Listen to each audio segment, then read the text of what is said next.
नमस्कार दोस्तों, आज की इस वीडियो के माध्यम से एक बार फिर से स्वागत है। दोस्तों ये वीडियो आपके लिए बहुत ही ज़्यादा इम्पोर्टेंट होने वाला है, क्योंकि बिहार स्वास्थ्य विभाग की तरफ से एक और नया नोटिस जारी किया गया है, जिसमें संविदा कर्मी जितने भी हैं सबको यहाँ पर फ़ायदा मिलने वाला है। दोस्तों ये जो नोटिफिकेशन है आपको देखना बहुत ही ज़्यादा ज़रूरी है, चाहे आप नौकरी करने वाले हो या फिर नौकरी कर रहे हो, एएनएम हो, जीएनएम हो। इसके अलावा जो भी बिहार सरकार में संविदा के आधार पर नौकरी कर रहे हैं या करने वाले हैं, सबके लिए फ़ायदा मिलेगा। अभी इसका लाभ उठाएं सारे कैंडिडेट, जिनको अगर इस प्रकार की कोई समस्याएं हैं तो बिल्कुल उससे लाभ उठा सकते हो। ऑफिशियल नोटिस पर चलिए पूरी कंप्लीट जानकारी करते हैं कि हम लोग किस टॉपिक पर बात करने वाले हैं जिससे फ़ायदा मिलने वाला है।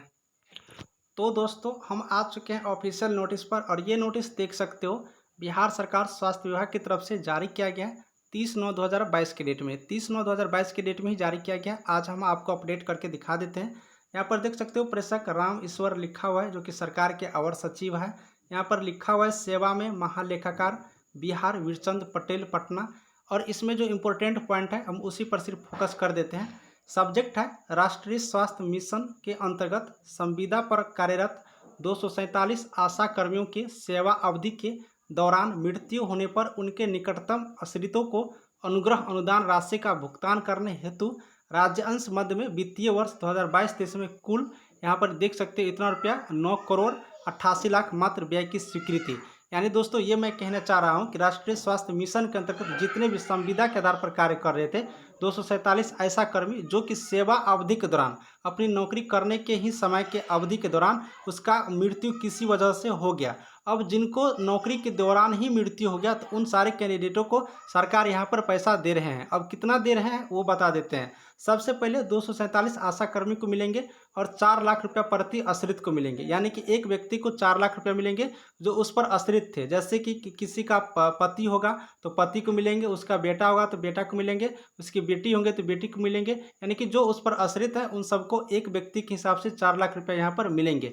कहने का मतलब मेरा दोस्तों ये भी बात है कि राष्ट्रीय स्वास्थ्य मिशन के अंतर्गत एएनएम सिस्टर भी आते हैं, तो ये एएनएम सिस्टर हो या फिर वो अगर वो जीएनएम सिस्टर आते हैं तो जीएनएम सिस्टर हो, या फिर अगर वो काउंसलर आते हैं तो काउंसलर हो। यानी जो भी यहाँ पर संविदा के अंतर्गत कार्य कर रहे हैं और राष्ट्रीय स्वास्थ्य मिशन के अंतर्गत हैं, तो सभी को अगर अपने कार्यालय के ड्यूरिंग ऐसा कभी ना हो, लेकिन मिस्टेक से भाग्यवश अगर आपका मृत्यु हो जाते हैं तो प्रति आश्रित को 4 लाख रुपया सरकार दे रही है। आप लोग इसका फ़ायदा उठा सकते हो। तो चलिए ये भविष्य के बात है, ऐसा नहीं हो।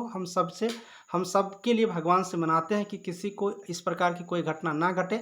अगर भाग्यवश किसी के साथ ऐसा होता है तो सरकार के द्वारा ऐसा फैसिलिटी दिया गया है, और ये अभी के टाइम में 247 कैंडिडेटों को ये इशू किया जा रहा है 2022-23 के ड्यूरिंग के दौरान आशा कर्मी को। तो बिल्कुल रूप से जो ये 247 कर्मी हैं जो जिनका नाम इसके अंतर्गत हैं, जो आप अप्लाई भी किए होंगे, तो बिल्कुल रूप से इसका लाभ उठाएं, क्योंकि इनको स्वीकृति मिल चुका है इस पैसा का स्वीकृति। तो आप लोग अपना जहां से है संपर्क करके स्वास्थ्य विभाग से आप लोग इनका लाभ उठा सकते हैं। तो दोस्तों यही नोटिफिकेशन है। अब आप लोग समझ गए कि संविदा कर्मी को क्या फ़ायदा मिलते हैं अगर उनके सेवा के ड्यूरिंग कोई किसी वजह से उनकी यहाँ पर मृत्यु हो जाते हैं। तो फ्रेंड्स इसी प्रकार के कोई और नई नोटिस संविदा कर्मियों के लिए आएंगे, एएनएम जीएनएम के लिए आएंगे, तो बिल्कुल रूप से हम आपको इसी चैनल के माध्यम से जानकारी देंगे।